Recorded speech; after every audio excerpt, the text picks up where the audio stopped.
नजर डाल लेते हैं फटाफट खबरों पर। पेहोवा के गांव गुमतला में किसानों की महापंचायत, जिसमें किसान नेता राकेश टिकैत भी पहुंचेंगे। महापंचायत में भारी संख्या में किसानों ने हिस्सा लिया।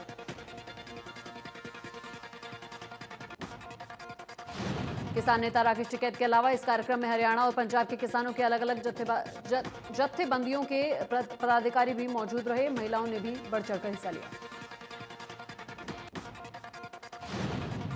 चरखी दादरी के गांव मगडाना में ग्रामीणों और किसानों ने सम्मान समारोह का आयोजन किया। कार्यक्रम में इनेलो नेता अभय चौटाला ने बतौर मुख्य अतिथि शिरकत की। उन्हें हल भेंट करके सम्मानित किया गया। अभय चौटाला ने कहा कि उनकी सोच और कैसे पूंजीपतियों को ज्यादा से ज्यादा फायदा पहुंचाया जाए। अपने स्वार्थ में केंद्र सरकार ने पूरे देश के किसानों का भविष्य दांव पर लगा दिया है। अभय चौटाला ने कहा कि बीजेपी के कदम का विरोध करने के लिए सभी पार्टियां हर मतभेद भुलाकर रणक्षेत्र में उतरना जरूरी है, लेकिन पार्टियां इस समय भी राजनीति की रोटियां सेक रही हैं। अभय चौटाला ने कहा कि चौधरी देवीलाल की दिखाई राह पर हम हमेशा चलेंगे। ऐसी राह पर चलने के लिए चाहे हमें आगे कितने भी बड़े बलिदान देने पड़े, कभी पीछे नहीं हटेंगे। ये इनेलो की परंपरा रही है और हमेशा रहेगी। सोनीपत के सिंधु बॉर्डर पर एक और किसान ने आंदोलन के दौरान दम तोड़ा। मृतक किसान पानीपत का रहने वाला है। अब तक सिंधु बॉर्डर पर 17 किसान दम तोड़ चुके हैं। प्रधानमंत्री नरेंद्र मोदी ने एक बार फिर राज्यसभा को संबोधित किया। कांग्रेस के गुलाम नबी आजाद समेत 4 सांसदों के सदन में विदाई दी गई। इस दौरान पीएम मोदी ने गुलाम नबी आजाद की जमकर तारीफ की। एक आतंकी घटना के बाद गुलाम नबी आजाद के साथ फोन पर बात हुई। बात का जिक्र करते हुए प्रधानमंत्री मोदी सदन में भावुक हो गए। कहा कि वो यहाँ के घर में बगीचे संभालते हैं जो कश्मीर की याद दिलाते हैं। पीएम मोदी ने कहा कि गुजरात के यात्रियों पर अब आतंकवादियों ने हमला किया। सबसे पहले गुलाम नबी आजाद का फोन उनके पास आया। वो फोन सिर्फ सूचना देने के लिए नहीं था। फोन पर गुलाम नबी आजाद के आंसू रुक नहीं रहे थे। पीएम मोदी ने कहा कि सत्ता जीवन में आती जाती रहती है, उसे कैसे पहचानना है वो गुलाम नबी आजाद से सीखने को मिलता है। जब मैं चुनावी राजनीति में नहीं आया था, तब गुलाम नबी आजाद और मैं लॉबी में खड़े होकर बात कर रहे थे। 26 जनवरी को दिल्ली में हुई हिंसा के मुख्य आरोपी में से एक दीप सिद्धू को पुलिस ने गिरफ्तार कर लिया है। करीब 15 दिन की फरारी काटने के बाद सिद्धू को स्पेशल सेल ने करनाल से गिरफ्तार किया। दीप सिद्धू बिहार भागने की तैयारी में था। पुलिस ने उस पर 1 लाख रुपए का इनाम रखा था, लेकिन इस सब के बीच दीप सिद्धू की ओर से एक के बाद एक सोशल मीडिया पर संदेश जारी किए जा रहे थे। उत्तराखंड त्रासदी कोष में मुख्यमंत्री मनोहर लाल खट्टर ने 11 करोड़ रुपए दिए। मुख्यमंत्री ने कहा कि हरियाणा सरकार देवभूमि उत्तराखंड के साथ हर संभव मदद के लिए खड़ी है। उत्तराखंड के चमोली में हादसे में 35 घंटे से ज्यादा का वक्त बीत चुका है। तपोवन में एनटीसीपी के पावर प्रोजेक्ट में रेस्क्यू ऑपरेशन लगातार जारी है। इस प्रोजेक्ट में दूसरे सुरंग में लगातार रेस्क्यू ऑपरेशन चल रहा है। आईटीबीपी की ओर से तपोवन की टनल को खाली कराने का काम किया जा रहा है। जानकारी के मुताबिक तपोवन सुरंग को खोलने में नहीं मिली सफलता। मुख्यमंत्री त्रिवेंद्र सिंह रावत ने कहा है कि लगभग 50 मीटर तक कचरा और है, और अगर रेस्क्यू टीम इस बाधा को पार कर जाती है तो हमें कुछ अच्छी खबर मिल सकती है। सुरंग के बाहर उन लोगों का जमघट है जो इस मौत की सुरंग में जिंदगी की जंग लड़ रहे हैं। एनटीसीपी के विशेषज्ञों ने बताया कि ये सुरंग 1 किलोमीटर से ज्यादा लंबी है। सुरंग के अंदर कई रास्ते हैं। इस बीच हर गुजरते घंटे के साथ जगह जगह मलबे से डेड बॉडी बरामद हो रही है। उत्तराखंड में आपदा के बाद लापता हुए लोग अब वापस आकर अपनी उपस्थिति की सूचना दे रहे हैं। उत्तराखंड त्रासदी पर केंद्रीय गृह मंत्री अमित शाह राज्यसभा में बयान दिया। कहा कि बाढ़ में 13.2 मेगावाट की जल विद्युत परियोजना बह गई। बाढ़ ने तपोवन में एनटीसीपी की 550 मेगावाट जल विद्युत परियोजना को नुकसान पहुंचाया है। अमित शाह ने कहा कि उत्तराखंड सरकार ने बताया कि बाढ़ में निचले क्षेत्र में अब कोई खतरा नहीं है। जल स्तर में भी कमी आई है। केंद्रीय और राज्य की एजेंसियां हालात पर नजर रख रही हैं। अमित शाह ने बताया कि 5,600 मीटर की ऊंचाई पर ग्लेशियर मुहाने का हिमस्खलन हुआ, जो 14 वर्ग किलोमीटर क्षेत्र जितना बड़ा था, जिसके कारण बाढ़ की स्थिति बन गई। त्रिवेंद्र सिंह रावत ने घायल हुए लोगों से अस्पताल में जाकर मुलाकात की और उनके हालात जाने। उत्तराखंड के मुख्यमंत्री त्रिवेंद्र सिंह रावत ने प्रभावित इलाकों का हवाई सर्वे किया और हालात का जायजा लिया। मौसम विभाग ने उत्तराखंड के उत्तरी हिस्से में आज और कल बारिश और बर्फबारी होने की संभावना जताई है। विभाग ने उत्तराखंड के उत्तरकाशी, चमोली और पिथौरागढ़ की ऊंचाई वाले क्षेत्रों में बारिश और बर्फबारी की संभावना जताई है। संयुक्त किसान मोर्चा के किसान नेता लगातार लोगों के बीच समर्थन की मांग कर रहे हैं। इसी कड़ी में भारतीय किसान यूनियन के प्रदेश अध्यक्ष गुरनाम सिंह चंदूनी इलाहाबाद पहुंचे। अनाज मंडी में किसान सभा को संबोधित करते हुए चंदूनी ने कहा कि ये आंदोलन देश के हर किसान का है। अगर केंद्र सरकार ने कृषि कानूनों को वापस नहीं लिया तो उन्हें परिणाम भुगतना पड़ेगा। चंदूनी ने आरोप लगाया है कि सरकार उद्योगपतियों के लिए काम कर रही है। इस कानून से उद्योगपतियों को फायदा मिलेगा। इस मौके पर क्षेत्र के किसानों ने चंदूनी को किसानों का प्रतीक हल भेंट कर सम्मानित किया। कैथल में सांसद नायब सिंह सैनी की गाड़ी का विरोध करने के मामले में डीएसपी राज सिंह और एसएचओ पर गाजगिरी। डीएसपी राज सिंह से महिला थाना और ट्रैफिक की जिम्मेदारी ले ली गई वापस और एसएचओ को लाइन हाजिर किया गया। सांसद नायब सिंह सैनी की गाड़ी का उस समय विरोध किया जा रहा था जब वो मीडिया से बातचीत करने के बाद पीडब्ल्यूडी विश्राम गृह से बाहर निकल रहे थे। इस दौरान दर्जन भर भारतीय किसान यूनियन के सदस्यों ने सांसद को काले झंडे दिखाए और गाड़ी की तोड़फोड़ की। मामले में पुलिस ने भारतीय किसान यूनियन के अध्यक्ष होशियार सिंह गिल सहित कई लोगों पर मामला दर्ज कर लिया है। मामले में कार्रवाई करते हुए एसपी ने एसएचओ और सिविल लाइन को लाइन हाजिर किया है। करनाल में आईएमए के बैनर तले प्राइवेट डॉक्टर्स ने फैसला लिया है कि वो 14 फरवरी को तक 2 घंटे सुबह 9 से 11 बजे तक ओपीडी बंद रखेंगे। डॉक्टर्स ने यह फैसला आयुर्वेद से जुड़े डॉक्टर्स को सर्जरी करने की परमिशन के विरोध में लिया है। आईएमए डॉक्टर्स का कहना है कि जिन डॉक्टर्स ने पढ़ाई आयुर्वेद की है तो उन्हें सर्जरी करने की परमिशन कैसे दी जा सकती है, क्योंकि उन्होंने पढ़ाई सर्जरी से जुड़ी नहीं की है और ना ही उनके पास सर्जरी की प्रैक्टिस है। सीसीआईएम ने आयुर्वेद से जुड़े डॉक्टर्स को तकरीबन 50 से ज्यादा सर्जरी करने की इजाजत दी है। इसका विरोध डॉक्टर्स कर रहे हैं। फतेहाबाद के गांव दरियापुर में सर्वे हरियाणा ग्रामीण बैंक की दीवार तोड़कर चोर बैंक में घुस गए और तिजोरी को गैस कटर से काटने की कोशिश की गई, पर मंसूबों में कामयाबी नहीं मिली। चोर सीसीटीवी डीवीआर की जगह इंटरनेट का मॉडल साथ ले गए। बैंक प्रबंधन का कहना है कि बैंक में किसी भी चीज की चोरी नहीं हुई, लेकिन बैंक के लॉकर को गैस कटर से काटने की कोशिश जरूर की गई थी। नागरिकता संशोधन एक्ट के खिलाफ शाहीन बाग में प्रदर्शन करने वाली महिला ने एक बार फिर सुप्रीम कोर्ट का रुख किया है। महिलाओं की मांग है कि सुप्रीम कोर्ट ने आंदोलन को लेकर 2 आदेश दिए, उस पर फिर से सुनवाई की जाए।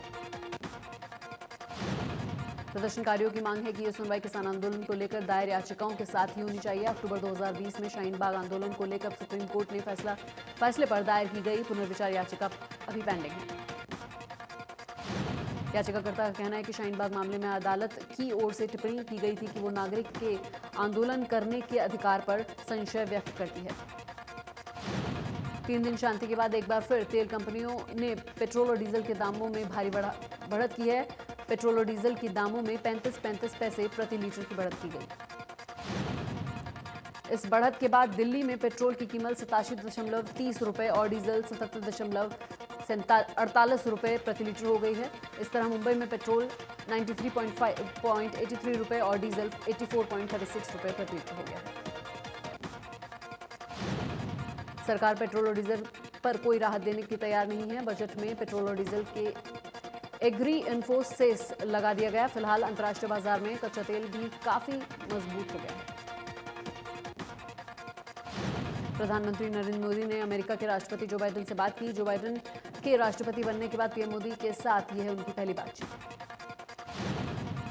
प्रधानमंत्री नरेंद्र मोदी ने ट्वीट कर इसकी जानकारी देते हुए कहा कि उन्होंने बाइडेन को उनकी कामयाबी की शुभकामनाएं दी। इसके अलावा दोनों नेताओं के बीच क्षेत्रीय मुद्दे और साझी प्राथमिकताओं पर चर्चा हुई।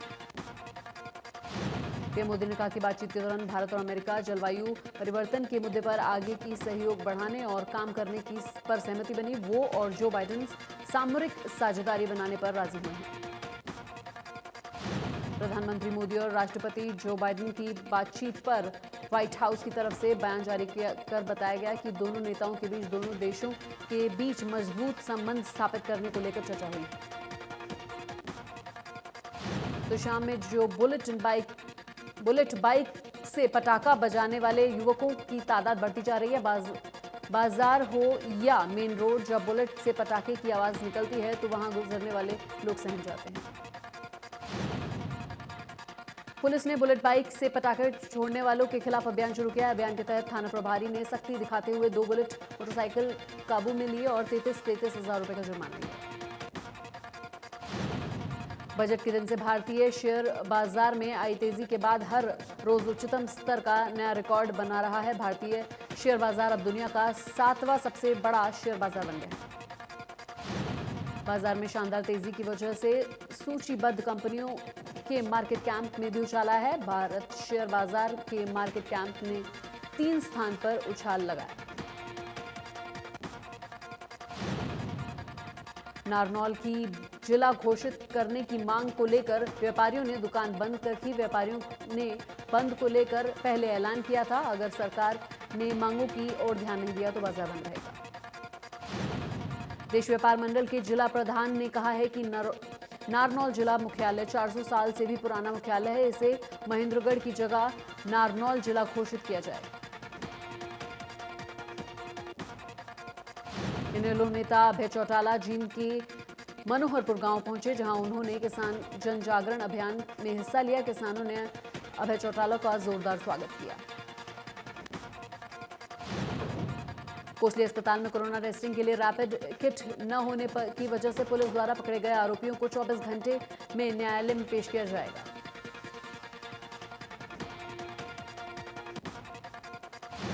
अस्पताल कर्मियों ने बताया कि रैपिड टेस्टिंग किट न होने की वजह से अब कोरोना टेस्टिंग करवाने के बाद सैंपल रेवाड़ी अस्पताल भेजे जाएंगे, जिसकी रिपोर्ट वापस आने में 24 घंटे से ज्यादा का समय लगता है।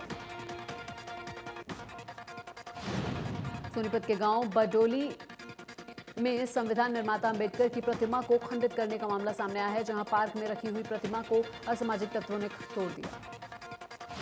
प्रतिमा तोड़ने पर ग्रामीणों में रोष जताया है और नई प्रतिमा लगाने के साथ ही कठोर कार्रवाई करने की मांग की है। पुलिस ने मौके पर पहुंचकर कार्रवाई शुरू कर दी। गांव बडोली के पार्क में डॉक्टर भीमराव अंबेडकर की प्रतिमा लगाई गई थी। इस प्रतिमा का अनावरण भी नहीं हुआ था। करीबन 2 महीने पहले ये प्रतिमा पार्क में ग्रामीणों ने लगाई थी। कोहाना में मुगलपुरा कॉलोनी में रहने वाले व्यक्ति ने अपनी पत्नी की हत्या करके शव को बोरे में बंद करके ड्रेन में फेंक दिया। महिला का पानी जब उसकी तलाश करने तो वारदात का खुलासा हुआ। परिजनों का आरोप है कि आरोपी शराब पीने का आदी था, जिसके चलते पति पत्नी में मनमुटाव चलता रहता था और वो पत्नी के चरित्र पर शक करता था। पुलिस ने जल्द आरोपी की गिरफ्तारी करने का दावा किया। Anti narcotics cell Sirsa police ने नाकाबंदी के दौरान ठोबरिया रोड इलेनाबाद में कार सवार एक व्यक्ति को करीब 6 किलो 285 ग्राम अफीम के साथ गिरफ्तार किया। पकड़े गए आरोपी की पहचान अजय सिंह निवासी नानुआना जिला सिरसा के रूप में हुई है।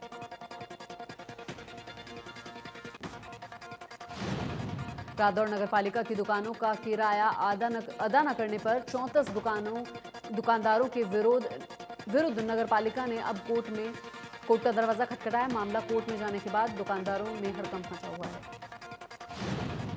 लंबे समय से 34 दुकानदारों ने दुकानों का सालों से किराया नहीं दिया। नोटिस दिए जाने के बावजूद दुकानदारों ने किराया नहीं दिया, जिसके बाद नगर पालिका में ये पूरा मामला गया। कोसली नेशनल हाईवे 71 पर सुबह टोल और स्कूल बस में जोरदार टक्कर हो गई। स्कूल बस में सवार करीब 1 दर्जन से अधिक बच्चे घायल हो गए। दरअसल अपेक्स स्कूल की बस बच्चों को लेकर स्कूल जा रही थी। ये बस जैसे ही रोहडाई मोड़ के पास पहुंची तो साइड से तेज रफ्तार आ रही ट्रालों ने इसको टक्कर मार दी। अंबाला में जगमग योजना के तहत करीब 18 करोड़ रुपए की लागत से 11,500 आधुनिक स्ट्रीट लाइट लगाने का काम किया जा रहा है। हर लाइट की जानकारी के लिए नगर परिषद के कार्यालय में कंट्रोल रूम स्थापित किया गया। नगर परिषद के सचिव ने कहा है कि जल्द ही इस योजना के तहत अंबाला जगमग होगा। वहीं आम लोगों का कहना है कि बार बार खराब लाइट की शिकायत करने के लिए दफ्तर के चक्कर लगाने से निजात मिलेगी। चरखी दादरी में बदमाशों का कहर थमने का नाम नहीं ले रहा है। महेंद्रगढ़ चुगी के पास कार सवार बदमाशों ने युवक को गोली मारकर हत्या कर दी। हत्या की वारदात के बाद इलाके में हड़कंप मच गया है। पुलिस आरोपी की तलाश में जुट गई। करनाल के संगोया गांव का रहने वाला सुखदेव सिंह को दिल्ली पुलिस ने गिरफ्तार कर कोर्ट में पेश किया। पुलिस ने आरोपी पर 50,000 का इनाम रखा था। वहीं आरोपी के परिजनों ने सुखदेव को निर्दोष बताया है।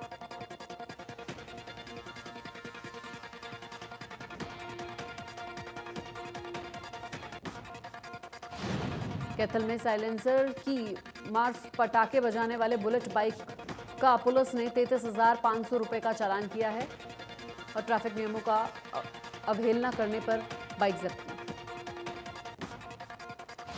पुराना थाना क्षेत्र के लुहिना काल गांव में उजीना ड्रेन के पास से एक डॉक्टर का शव बरामद हुआ है। लाडमका गांव में सुमेर खा अपने रिश्तेदारों के यहां आया हुआ था। फतेहाबाद के बुना में खेरी रोड पर दीवार तोड़ते समय 17 वर्षीय मजदूर की मौत हो गई। करनाल में कल्पना चावला मेडिकल हॉस्पिटल में डायरेक्टर ऑफिस के बाहर रेजिडेंस डॉक्टर्स धरने पर बैठे।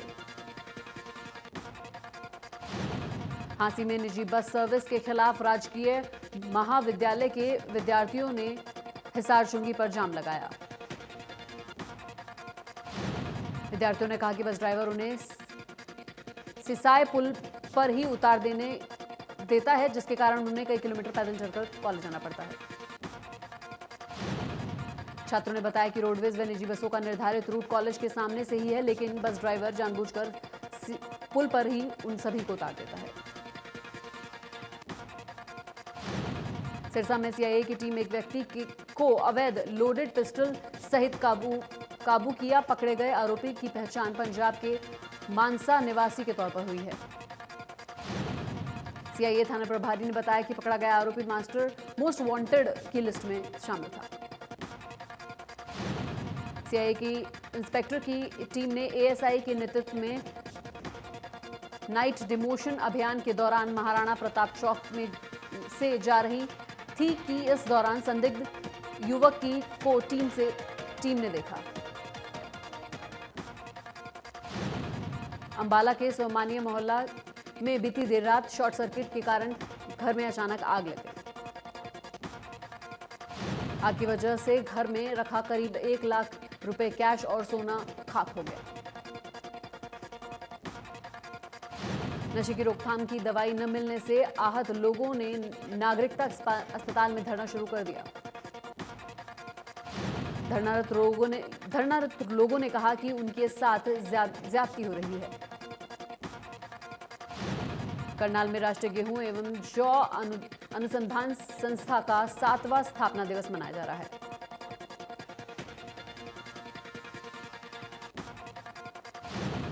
बॉलीवुड स्टार ऋषि कपूर और रणधीर कपूर के भाई राजीव कपूर का दिल का दौरा पड़ने से निधन हो गया।